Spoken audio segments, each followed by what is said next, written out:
कपिल सिब्बल साहब के सामने चांदनी चौक से आशुतोष जी लड़ेंगे।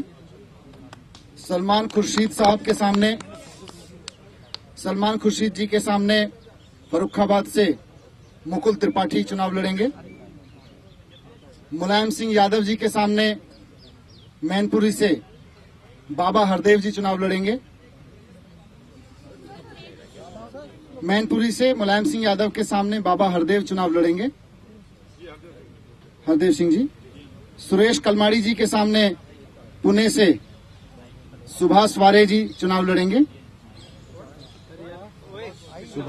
सुभाष वारे। नितिन गडकरी के सामने अंजलि दामनिया चुनाव लड़ेंगी। अजीत सिंह के सामने बागपत से सोमेंद्र ढाका चुनाव लड़ेंगे। अजीत सिंह के सामने बागपत से सोमेंद्र ढाका। दिल्ली में महाबल मिश्रा जी के सामने जर्नैल सिंह पत्रकार जर्नैल सिंह चुनाव लड़ेंगे। जर्नैल सिंह पत्रकार। हाँ। वही जर्नैल सिंह चिदम्बरम वाला सर। हाँ। लालगंज उत्तर प्रदेश में डॉक्टर बलीराम के सामने डॉक्टर जियालाल चुनाव लड़ेंगे। लालगंज में। इसके साथ साथ में कुछ और नाम बता रहा हूं आपको जो पार्टी के सीनियर लीडर्स हैं।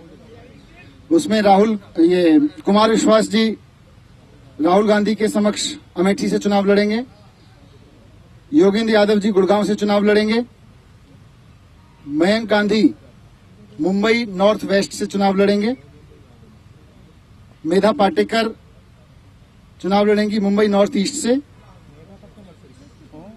मेधा पाटेकर, हाँ, मुंबई नॉर्थ ईस्ट। मेधा पाटेकर जी, हाँ। ये संजय दीना पाटिल है वहां पे मुंबई नॉर्थ वेस्ट से।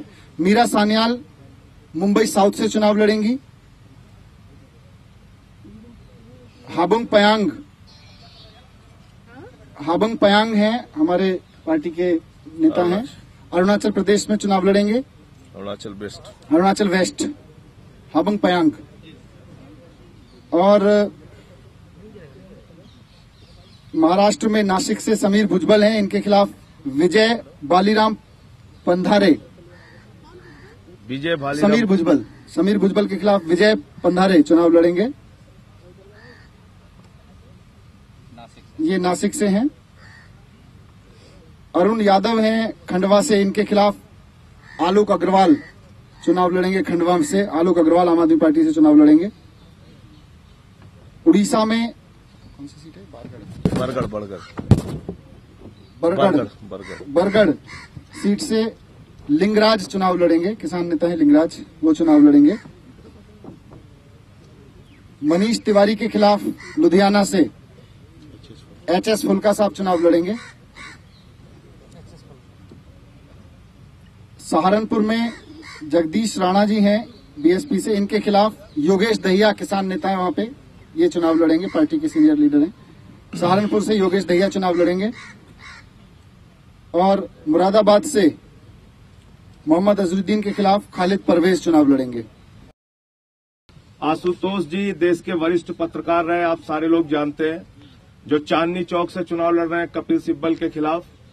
मुकुल त्रिपाठी जी लखनऊ के पत्रकार हैं और फर्रुखाबाद में उनका काम रहा है। बाबा हरदेव सिंह उत्तर प्रदेश के एक ईमानदार पीसीएस अधिकारी के रूप में जाने जाते हैं। सुभाष बाबा हरदेव जो मुलायम सिंह यादव के खिलाफ चुनाव लड़ेंगे। सुभाष वारे जी एक सामाजिक कार्यकर्ता के रूप में सेवा दल के राष्ट्रीय संयोजक के रूप में पूरे महाराष्ट्र और देश में इन्होंने अपना योगदान दिया है। अंजलि दामनिया जी भ्रष्टाचार के खिलाफ लगातार संघर्ष करती रही हैं महाराष्ट्र में। सोमेंद्र ढाका बागपत में किसानों के नेता हैं। जर्नैल सिंह जी 1984 के पीड़ितों की लड़ाई लड़ते रहे हैं। डॉक्टर जियालाल राम साइंटिस्ट रहे हैं और एक अच्छा नाम इनका रहा है। कुमार विश्वास जी आम आदमी पार्टी के आंदोलन में शुरू से जुड़े रहे हैं और अपना पूरा योगदान उन्होंने इस पूरे आंदोलन में दिया है। महत्वपूर्ण योगदान दिया है। योगेंद्र यादव जी देश में एक सामाजिक चिंतक, राजनीतिक चिंतक के रूप में और इस आंदोलन में, इस पार्टी में उनका एक महत्वपूर्ण योगदान रहा है। मयंक गांधी जी, जिन्होंने महाराष्ट्र के अंदर आरटीआई से लेकर बाकी तमाम आंदोलनों में बहुत महत्वपूर्ण अपनी भागीदारी की है। मेधा पाटकर, इस देश की एक जानी मानी सामाजिक कार्यकर्ता, आंदोलनकारी, जिन्होंने अपना पूरा जीवन इस राष्ट्र के लिए समर्पित किया है। मीरा सान्याल बैंक में सीईओ के पद पे रही हैं, बड़ी अधिकारी रही हैं। हाबुंग पयांग साहब ये सूचना आयुक्त रहे हैं अरुणाचल के अंदर। विजय बलराम पांधारे, ये सिंचाई घोटाला जो हुआ था अजीत पवार का, उसको खोलने में इन्होंने काफी बड़ी भूमिका निभाई है। आलोक अग्रवाल जी नर्मदा बचाओ आंदोलन के एक महत्वपूर्ण आंदोलनकारी और नेता रहे हैं। लिंगराज जी मध्य प्रदेश के अंदर, लिंगराज जी समाजवादी जन परिषद और समाजवादी आंदोलन से जुड़े रहे और उसके बाद पास्को के आंदोलन में इन्होंने अपनी महत्वपूर्ण भागीदारी उड़ीसा के अंदर की है। हरविंदर सिंह फुल्का, एचएस फुल्का साहब, आप सारे लोग जानते हैं, जाने माने नाम है। 1984 के पीड़ितों की लड़ाई, हाई कोर्ट हो या सुप्रीम कोर्ट हो, एचएस फुल्का साहब लगातार उसके लिए संघर्ष करते रहे हैं।